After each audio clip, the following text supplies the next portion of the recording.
आई,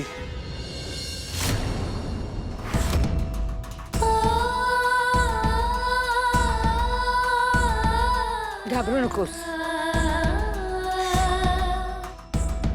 काही होणार नाही मला. आधीच्या सारखी शॉक मध्ये वगैरे नाही जाणार आहे मी. पण राजन आणि कमळी, तुम्ही हे जे काही केलेत ना, त्यामुळे आता आयुष्यात कुठल्याच नात्यावर विश्वास ठेवू शकत नाही.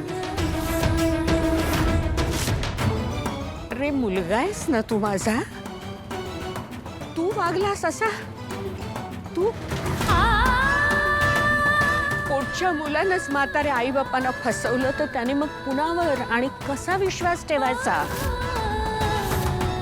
9 महिने तुला पोटात वाढवलं, अंगा खांद्यावर खेळवलं, जीवापाड जपलं रे, चांगले संस्कार केले.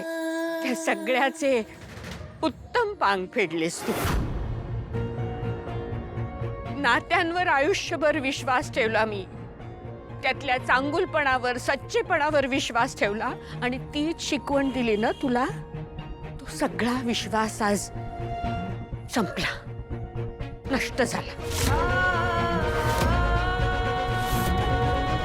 आपल्या पोटच्या पोरानंच फसवलं आईला.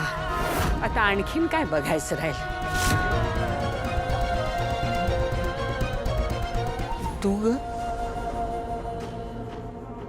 मला सारखं आजी आजी म्हणत होतीस ना, ती हा खोटीच होती ना. हे बोलताना तुझी जीभ जरा सुद्धा चाचरली नाही कधी.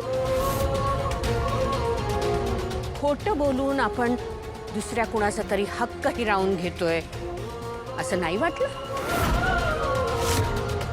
खोटेपणाने आपण दुसऱ्याची जागा घेतोय याची किंचित सुद्धा लाज वाटली नाही तुला. आम्ही आपल्या आनंदात होतो ग. आमची मोठी नात आली, आमची मोठी नात आली, जिची इतकी वर्ष वाट बघत होतो, जिच्यासाठी आमच्या कुडीत जीव धरून ठेवला होता, ती आली. आम्हाला जगण्यासाठी कारण मिळालं, नवी उमेद मिळाली, भरभरून जगावंसं वाटलं. ते सगळं खोटं होतं, धादांत खोटं.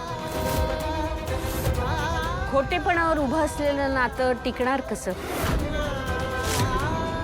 तू केवळ आमच्या भावनांशी खेळली नाहीस, तर आमच्या विश्वासाचा गळा घोटलास तू. पण